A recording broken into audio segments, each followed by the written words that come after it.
Bonjour à toutes, bonjour à tous. Je suis Nathalie Guérold, spécialiste du désencombrement et de l'épanouissement intérieur. Et donc, je vous retrouve aujourd'hui pour un dialogue live. Pendant que vous me dites si vous êtes là et si le son, l'image sont OK, je vais vous mettre la thématique du jour.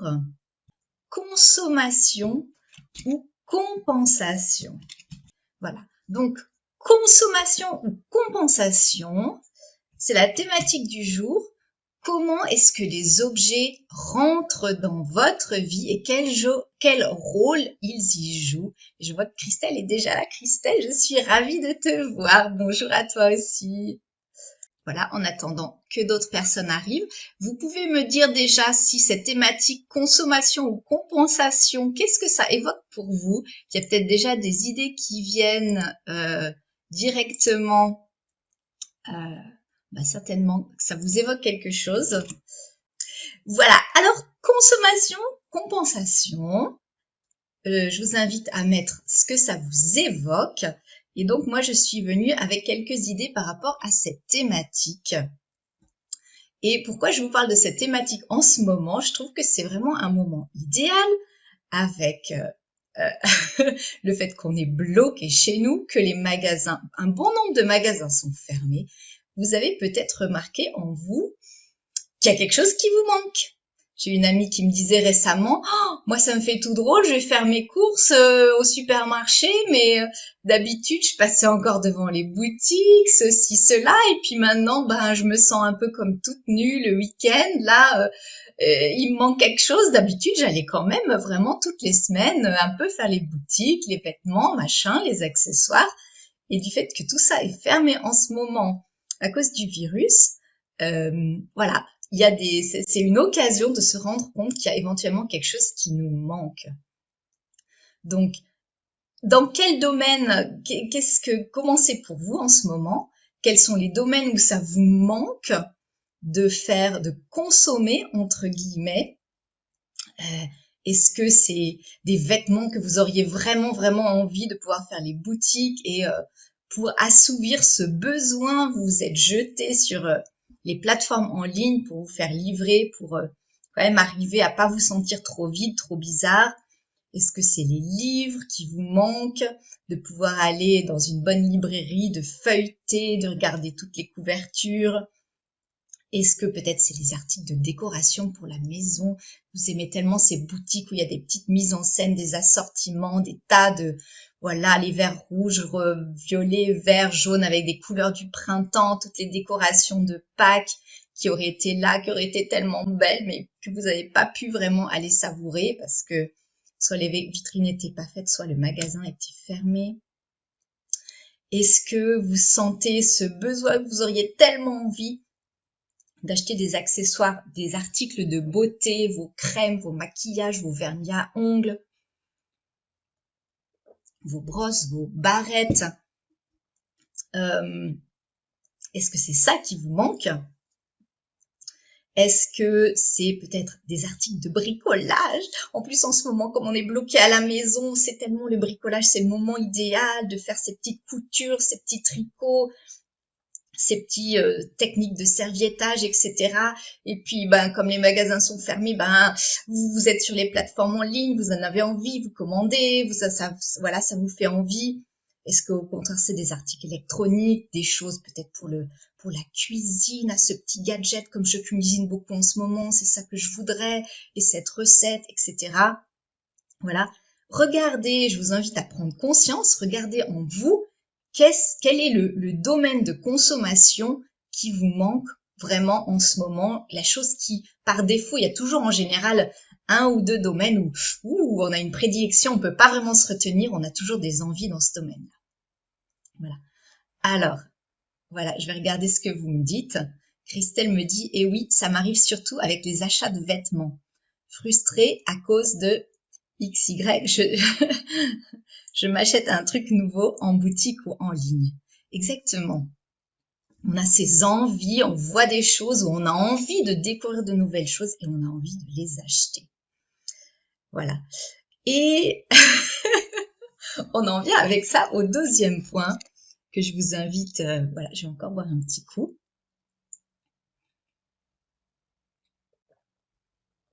Est-ce que vous vous êtes déjà posé la question, qu'est-ce qui se cache derrière ces besoins, ces envies, ces achats? Voilà, qu'est-ce qui fait, quelle est cette petite partie de moi, ce petit diable ou ce petit génie derrière qui tire les ficelles et qui fait que j'ai envie et que j'achète toujours ce genre d'article, que j'ai toujours ce besoin dans cette direction. Voilà, donc moi c'est ce que je vous invite à aller essayer d'aller regarder, suivant le matériel, l'objet physique qui vous attire. Vous allez voir qu'il y a souvent, c'est certainement une stratégie pour assouvir certains besoins, qu'il y a quelque chose en vous derrière, voilà, une situation, une configuration intérieure à vous qui fait que, voilà, il y a quelque chose qui résonne avec vous. Pour regarder ça, donc regardez la catégorie d'objets, regardez comment vous vous sentez avant, pendant et après l'achat. À quel point, voilà, vous pourrez dire l'envie sur une échelle pour essayer d'être plus consciente. Donc peut-être qu'en ce moment, d'habitude, quand vous allez faire du shopping régulièrement, l'envie, elle est 3, 4, 5 sur 10. Et peut-être en ce moment, avec la frustration, vous arrivez à 8 sur 10, 9 sur 10. C'est irrésistible. Vous êtes vraiment très, très frustré si vous pouvez pas acheter. Donc regardez ça, la catégorie, l'échelle d'intensité avant d'acheter avec ce besoin. Regardez pendant l'acte d'achat comment vous vous sentez. Est-ce que le fait de regardez ici, regardez là, regardez ce choix, est-ce que vous êtes en train de vous émerveiller? Est-ce que vous avez envie de posséder? Est-ce que vous avez envie de tester, d'essayer? Donc par exemple pour les vêtements, les accessoires, par exemple les accessoires de beauté, le maquillage, vous avez envie de tester sur vous pour vous approprier cet objet. Est-ce que si c'est un article de maison, vous vous imaginez où est-ce que vous allez le mettre, ou c'est juste le fait qu'il soit là dans la boutique là, s'il y a des rêves ça vous fait envie, ça vous fait rêver. Donc regardez ce qui se passe en vous quand vous êtes pendant l'acte d'achat, que ce soit aussi en ligne ou en boutique.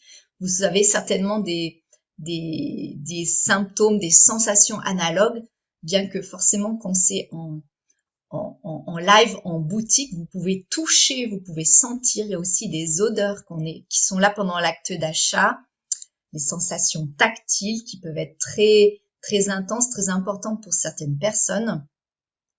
Donc, regardez tout ce qui se passe, regardez les pensées, les rêves qui se mettent en route quand vous êtes dans cette situation d'achat. Est-ce que c'est le fait de vous émerveiller et de mettre en route la machine à rêver qui vous fait un kiff? Est-ce que c'est le fait de vous approprier qui vous fait ce kiff? Et comment vous vous sentez après l'achat? Parce que des fois, on a acheté, on arrive à la maison, on est tout excité, on veut tout de suite utiliser ce qu'on vient d'acheter. Et des fois, c'est au contraire, suivant aussi notre personnalité, suivant l'objet. Des fois, non, c'était déjà le fait d'être, voilà, on sort de la boutique, on l'a acheté, on a le petit sac, on est contente. Et en fait, on arrive à la maison, on pose l'achat dans un coin et pouf, c'est retombé. En fait, on voulait le kiff d'avoir acheté, mais on n'a pas forcément besoin d'utiliser. Après, des fois, il y a vraiment des gens qui ont cette impulsion d'achat et quand ils arrivent à la maison, ils posent dans un coin et ils ouvrent même pas le sac pendant plusieurs mois, plusieurs jours, plusieurs mois, même plusieurs semaines ou même plusieurs mois ou plusieurs années. C'était vraiment juste le fait d'acheter. Est-ce que c'est pour vous le fait d'acheter ou le fait d'utiliser ou les deux qui vous font quelque chose à l'intérieur? Voilà, donc c'est ce que je vous invite à regarder. Et derrière ce qui se passe, il y a forcément des besoins qui vont être nourris par toute cette situation, le fait d'aller acheter, le fait de choisir pendant et après éventuellement. Et donc là, on arrive dans tout ce qui est le domaine de l'introspection. Est-ce que vous arrivez à aller jusqu'à ce point de regarder si tout ce scénario d'achat, ça ça nourrit des rêves pour vous, des rêves agréables, des rêves d'épanouissement, des rêves de bonheur? Est-ce que ça nourrit un besoin de confort physique, de confort intérieur émotionnel? Est-ce que ça nourrit un besoin de vous sentir reconnu, valorisé, importante et qui peut-être serait pas nourrie dans d'autres segments de votre vie? Est-ce que ça nourrit un besoin de connexion peut-être?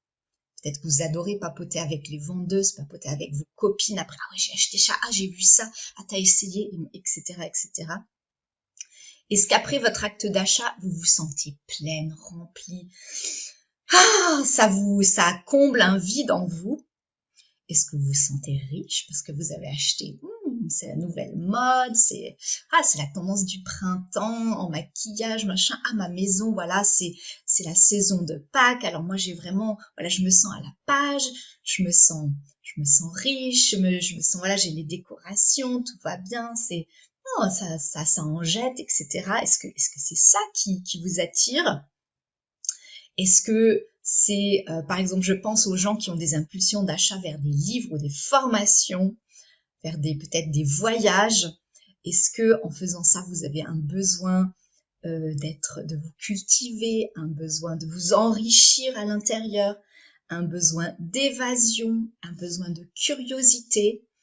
Qu'est-ce qui est là derrière, qui a besoin d'être nourri et qui est nourri forcément quand vous faites ça? Parce que si c'était pas nourri, vous ne recommenceriez pas. Donc si vous aviez mis en place cette habitude, ce schéma, cette stratégie qui vous aide, qui vous fait vous sentir bien, c'est que cette stratégie nourrit des besoins.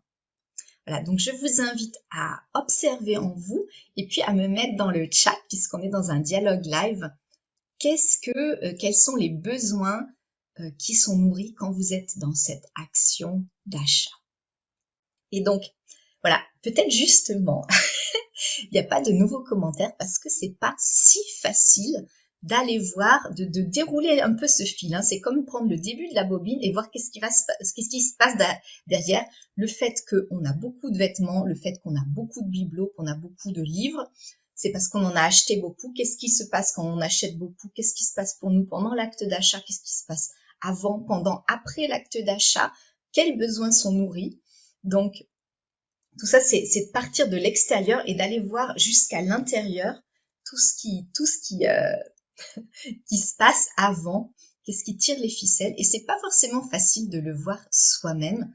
Donc, c'est pour ça aussi que je propose des séances de coaching pour vous aider à aller regarder par le fait d'un œil extérieur. C'est toujours beaucoup plus facile de voir chez les autres que de voir chez soi. Donc, c'est pour ça que je vous propose mon regard extérieur pour aller vous aider à mettre de la conscience sur ce qui se passe. Et donc, je vais vous donner un exemple de comment je suis allée voir ce qui se passait en moi pour une catégorie d'achat dont j'avais une impulsion. Donc, je vois que Christelle nous a mis un commentaire. Déco de maison, les acheter ou les collectionner en forêt ou à la plage. C'est surtout l'action de les ramasser qui fascine. Après, je ne sais plus où les placer. Exactement. Donc, oui, c'est quand on ramasse des fleurs, des feuilles, des jolis petits cailloux, des coquillages à la plage. On est fasciné par la nature, par la beauté. Et puis, voilà, il y a des choses, qu'est-ce qui se passe derrière? Donc, je vous donne un exemple donc personnel, comment je suis allée voir derrière et qu'est-ce que j'ai vu qui se cachait pour moi.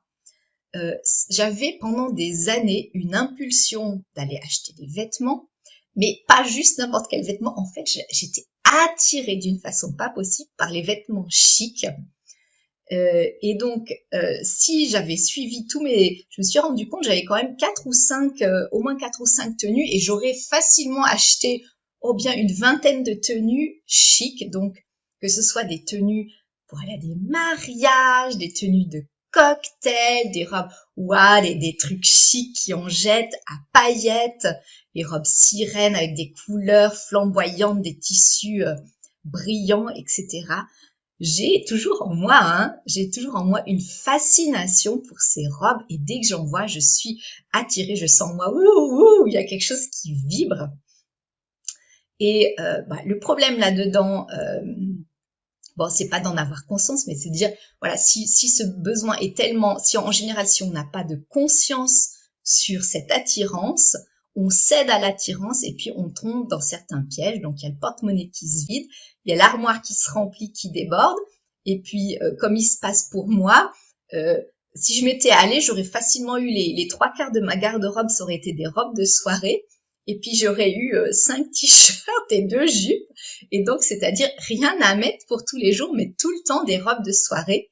Et forcément, le problème, c'était que ces robes de soirée, concrètement, dans ma vie, j'avais peut-être 2, 3 occasions par an de mettre des robes ultra chic, des robes de cocktail, des robes de soirée. Et le reste de ma vie, c'était aller au bureau, aller en ville, aller faire des achats. Je ne pouvais pas porter ces robes, ce n'était pas approprié à la situation. Et si je m'étais laissé vraiment complètement aller, bon, j'essaie toujours de freiner, mais à un moment, j'ai quand même remarqué que la proportion de robes de soirée dans ma garde-robe par rapport à la proportion, que ce soit peut-être des tailleurs pour des entretiens d'embauche ou des réunions, mais des vêtements de travail ou des vêtements de quotidien, ou même des vêtements pour aller en forêt, pour aller dans la nature. J'avais, si je regardais un petit peu la proportion des occasions que j'avais dans ma vie, combien de fois je vais dans la nature, combien de fois par semaine je fais du sport, combien de fois, combien d'heures je passe au travail à faire du shopping ou autre, combien d'occasions j'ai par an pour aller des soirées, c'était pas du tout en adéquation. J'allais 4-5 fois par an à des soirées et j'avais 4 ou 5 tenues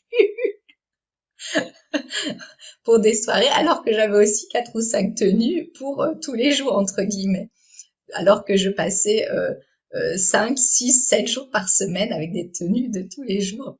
Donc, vous voyez que entre ce que le monde matériel reflétait quelque chose qui correspondait pas à ma vie, à mes besoins matériels, et pourtant il y avait des choses qui tiraient les ficelles par derrière.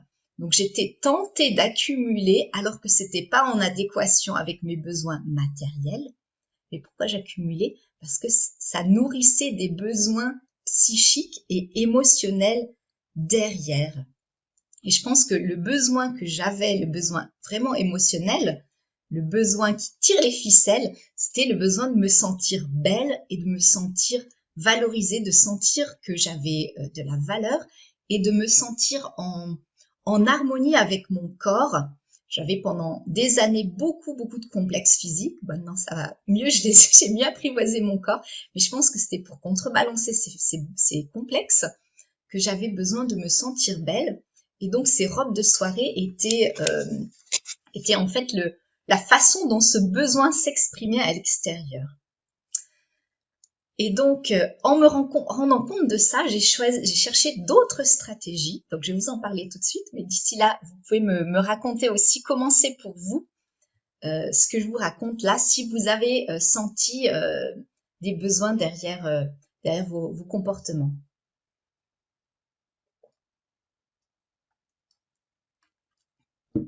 Et je vois que Christelle m'a encore dit des choses assez. Christelle, j'apprécie vraiment que tu sois si active. Hein. J'apprécie, c'est chouette. Les habits, ça fait rêver de me trouver ailleurs dans un autre setting. Ah, voilà, donc elle se projette dans un autre monde. Après, je réalise que c'est inutile à porter. Exemple, les talons hauts. Effectivement, ça peut être aussi au niveau des chaussures qu'on se laisse aller à faire à acheter des objets, des chaussures qui nous donnent une certaine allure. Après, si on n'est pas à l'aise avec, c'est peut-être en conflit, en inadéquation avec ses besoins quotidiens. Oui, les tenues chics, je connais.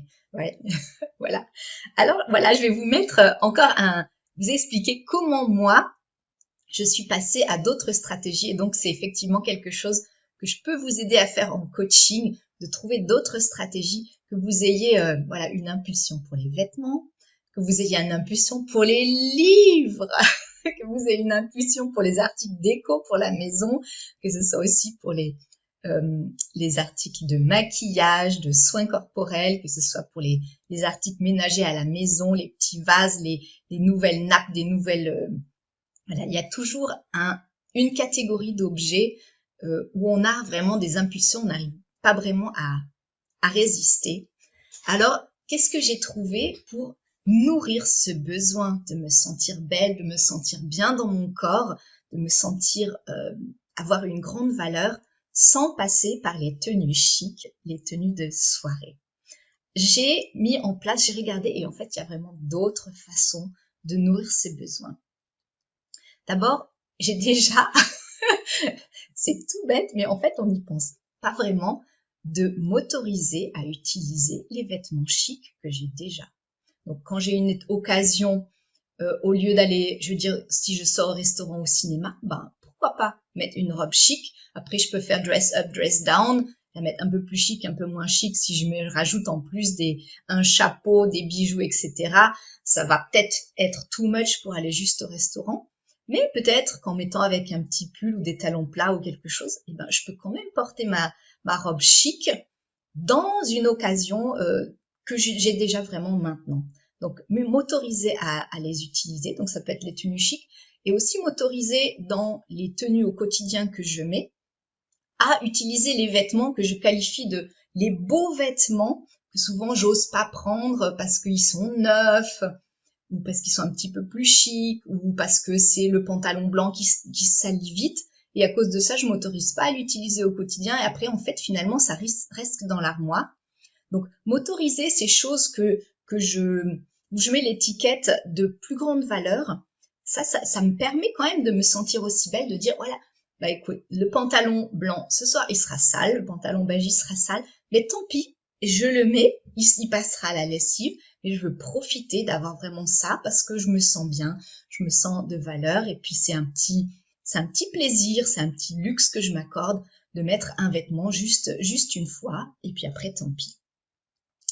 Ce que j'ai trouvé comme autre stratégie, c'est de me maquiller, de me maquiller plus souvent, de me coiffer, de prendre un peu de temps à faire une belle coiffure. Et à ce moment-là, je me sens plus en adéquation avec mon corps, en harmonie. Je me sens plus belle, je me sens bien. Un petit truc très rapide. Prendre une grande respiration, détendre mes épaules et sourire. Voilà, ça prend quelques secondes. Et c'est déjà juste une petite stratégie où je me sens déjà beaucoup mieux dans mon corps. Je me sens bien avec moi. Mon intérieur et mon extérieur, je sens qu'il y a une harmonisation qui se fait. Boire, voilà, je le fais. Pour ça aussi, je le fais. Ça me permet de me sentir bien. Je sais que je fais du bien. Je fais une remise en beauté de mon intérieur. Donc, ça me permet de nourrir ses besoins, de sentir que mon corps a de la valeur. Bouger, danser, ça c'est quelque chose que j'ai mis dans ma vie beaucoup plus, j'ai mis beaucoup plus l'accent sur bouger, danser, faire du sport, des choses qui me font plaisir ces dernières années. Et en faisant ça, je sens que j'accorde de la valeur à mon corps. Moi, mon intérieur et mon enveloppe extérieure, on se sent vraiment beaucoup plus en harmonie. Et donc voilà, ça nourrit ce besoin de me sentir belle et de me sentir bien, me sentir que j'ai de la valeur. Et puis, ce que j'aime beaucoup faire aussi, c'est utiliser des crèmes, des huiles et me masser, me parfumer, me crémer, m'hydrater. Et ça, c'est aussi une stratégie qui me permet de sentir que mon corps a de la valeur, que je suis bien dans mon corps, que je suis belle et que je me sens bien. Voilà. Alors, c'était des exemples de stratégies. J'aimerais bien, voilà, pour finir un peu sur cette thématique, ce que ça vous inspire, ce que je vous ai partagé. Et puis, je vais conclure un petit récapitulatif. Voilà, donc ce que je vous invite à faire sur la thématique consommation ou compensation, chaque fois que vous compensez, c'est pour nourrir des besoins. Et donc, il y a des besoins matériels, mais très souvent, il y a aussi des besoins émotionnels, des besoins intérieurs. Et souvent, c'est ceux-là, c'est ces besoins, tant qu'ils restent inconscients, c'est eux qui tirent les ficelles. Et voilà, des fois, c'est la mauvaise direction. Donc, je vous invite à regarder, à dérouler tout le fil pour regarder entre votre consommation extérieure, qu'est-ce qu'elle compense à l'intérieur comme besoins, qui sinon ne sont pas nourris, et de regarder quelles stratégies alternatives vous pourriez mettre en place pour nourrir ces besoins d'une façon qui soit plus harmonieuse avec votre vie, qui soit constructive pour votre porte-monnaie, qui soit constructive et harmonieuse pour les placards et la place dont vous disposez à la maison, qui soit aussi constructive par rapport aux vos vrais besoins matériels et votre style de vie matériel. Et puis, quelles sont ces stratégies qui vont vous aider à nourrir vos besoins émotionnels, vos besoins intérieurs. Donc, je vous rappelle les besoins de base, les besoins de sécurité intérieure, les besoins de diversité, les besoins de connexion, les besoins d'importance, les besoins de contribution et les besoins de croissance. Voilà. Regardez à ce que vos achats ne soient pas des compensations qui souvent ont des effets secondaires néfastes et que vos achats de consommation, vous puissiez les mettre vraiment en harmonie pour nourrir vos vrais besoins complets. Voilà. Je vous rappelle qu'on se retrouve tous les mercredis et tous les vendredis à 8h, donc pour un nouveau dialogue live. J'ai beaucoup apprécié, Christelle. Merci à toi d'avoir été là en direct. C'est vraiment chouette. J'apprécie qu'on puisse dialoguer ensemble. Donc, on se retrouve, en tout cas, toute la durée du confinement, au moins tous les mercredis, tous les vendredis, en live sur Facebook dans le groupe Je désencombre pour toi, désencombre pour toi-même. Et je vais vous proposer la semaine prochaine une nouvelle séance pratique de désencombrement. On désencombre ensemble pendant 1 heure, on s'y met, c'est notre rendez-vous, notre remise en beauté. On se stimule les unes les autres, on se motive, on s'encourage et on passe à l'action. Et donc ça, je vais vous mettre une information spéciale pour cette séance. Ce sera probablement mercredi la semaine prochaine, l'après-midi. Voilà. D'ici là, je vous souhaite une merveilleuse journée et tout de bon pour vous. Le meilleur. À bientôt. Tchuss!